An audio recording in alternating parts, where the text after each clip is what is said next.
Hi, this is Street with a review of the Curry 7 underrated. That's the concept for this colorway. It looks very similar to the Curry 2 iron sharpens iron, so it seems to reflect 7 Curry's will, resolve. He feels that he has been underrated, that he is the underdog all the time, even though he's a multiple champion and 2-time MVP. But, you know, he hasn't exactly been the explosive finals MVP worthy player so far. We hope to see that soon. This is the latest in the Curry series, the 7th Curry series. There are other low budget models like the SC30s, but this is the mainstream Curry line. The SC30, the 7 Curry 303 model is very similar in terms of the silhouette. So if you like this design and you want something on a budget, go get the SC303s. Yeah, what they're missing there is that it's just full-length micro G, and they don't have this sprint plate or a speed frame inserted in between the midsoles. Stephen Curry, when he's introducing his shoe, he seemed to take a lot of pride, and he seems to be in love with this gimmick.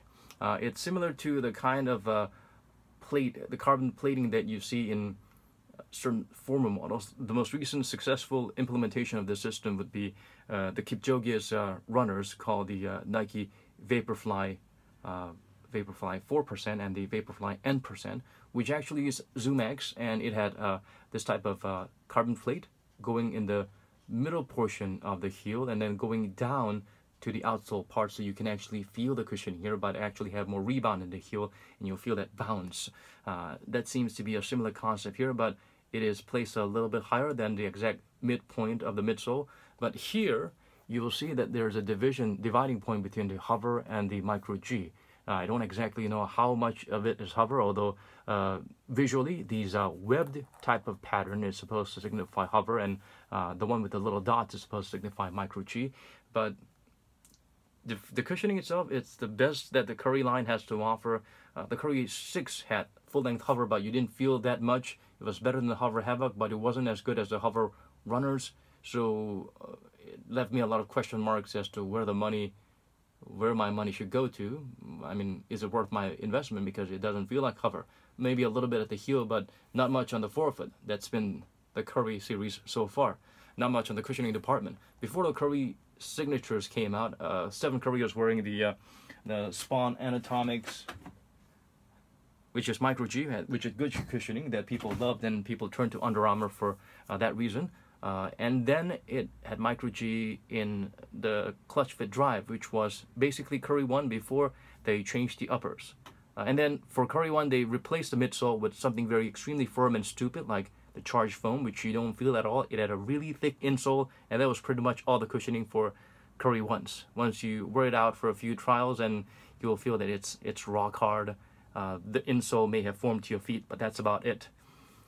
So, charge cushioning was never a good thing, and then in the Curry 4s were a welcome change. They actually put what they call the proprietary midsole, proprietary foam, which I believe is their take on an EVA foam with, I guess, different proportion or different kind of ingredients and balance of the chemicals used in EVA foams. So, but this actually was the better cushioning they offered than the charged foams they've had in the previous Curry models. And then in the Curry 5, it went a little bit harder or firmer again. In the Curry 6, they used the hover, but you couldn't feel it. So personally, I feel this is the best cushioning setup for the Curry series, even though this is just EVA foam.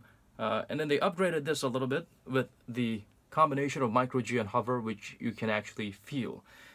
Curry does not like soft, mushy feel. He once rejected his brother Seth's idea of wearing a LeBron 10, which had the full-length max volume Zoom Air. You can see a picture of Stephen Curry wearing that for like a quarter of a game and then kicking it out and switching it to some harder Nike shoes when he was with Nike. So that's how he is. But this time, although this provides less sinking feeling, but it provides an additional, adequate cushioning compared to all the Curry series. The hover does not go all the way to the front. I think the forefoot you have minimal, if not zero hover and all micro G. I'm not too sure how much of the heel is hover and micro G, but you can actually feel the difference from the heel to toe drop, and you feel low to the ground, but well cushioned and adequate impact protection. So that's great because I've never felt it in the Currys. The best I felt that was the Curry 4s, which was just foam. The outsole, the traction is amazing. You don't hear squeaky noise, but then you get all the cushioning, all the traction you need, similar to the Crazy Quick ones. These are legendary class traction, and you don't hear squeaky noise when you're wearing this. In contrast, you had the most of the Adidas series for the last season. They have this very aggressive, microscopic herringbone pattern. You can hear squeaks, but you'll be slipping all over the damn floor. So this is a great change and a great upgrade. It actually implements a lot of the tractions that's been used in past Under Armour models, like the SC30s and the Spawn Anatomics that was recently released, as well as the radial patterns that's used in the Curry 4s. The heel, the exaggerated Achilles heel protective layer, or this is not firm, but it just provides a nice little footbed or a pillow for your Achilles, which is great, especially when you're guys like Harden or Curry is always on the move and you want something supporting the back of your Achilles. So they bring the same motive here, and it's good. It remains rigid, and it's flexible enough to not rip or cut or chafe into your Achilles, so that's great. I love this type of a setup, which makes it easier for you to slip your foot in, and then also provide some additional protection. All around, the collar padding is well padded, and there is no additional chafing or any annoying bits that cuts into your feet. So that's a great setup there. The traction is something I want to talk about further, is because the Crazy Light 3 had this wave bone pattern. If you look at the little the lines that are standing out, if you look at them, they're not all the same length. Let's say the first one was 1 millimeter, second one is 1 millimeter, and there's a different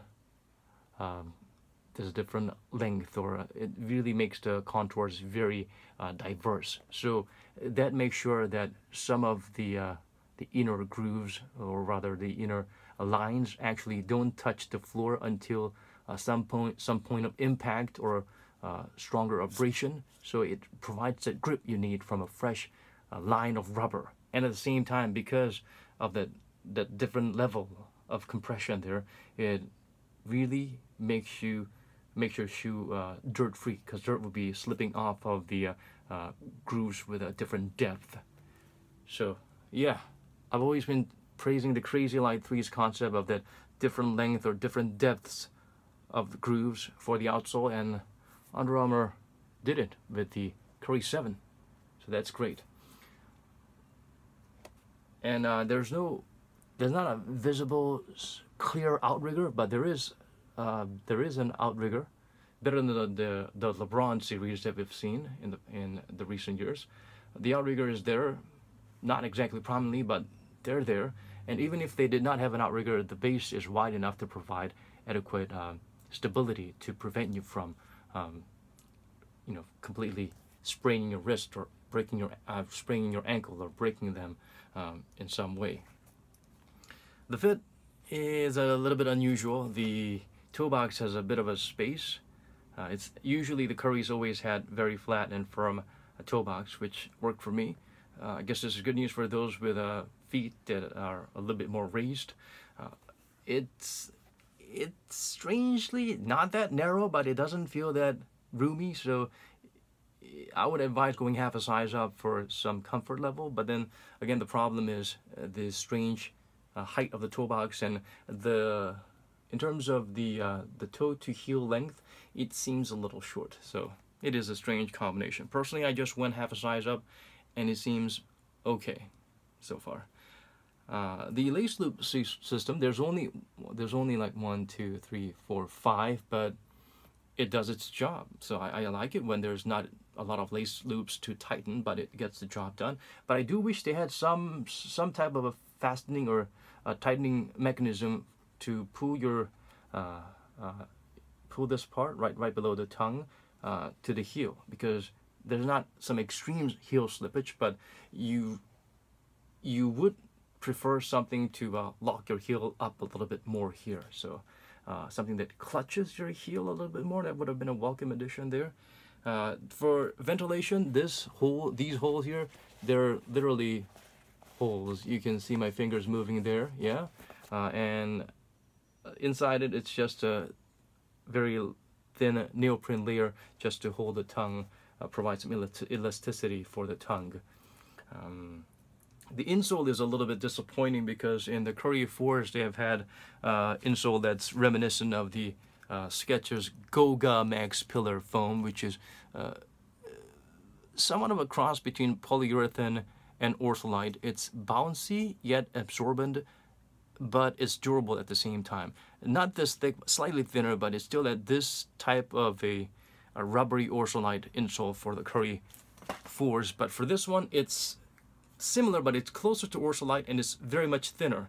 I've removed the shoe that's been worn by a mannequin because they didn't have my size at one point at one store, and I felt something different about the shoe, and I put my hand in to find that there were indentations of the shape of the mannequin's feet, as in the toes and everything, on the insole after it being fitted with the shoe, not even running around in it for a couple of days, probably about a week.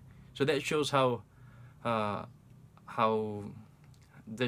much lacking the insole is in terms of durability. So you might want to get a different insole.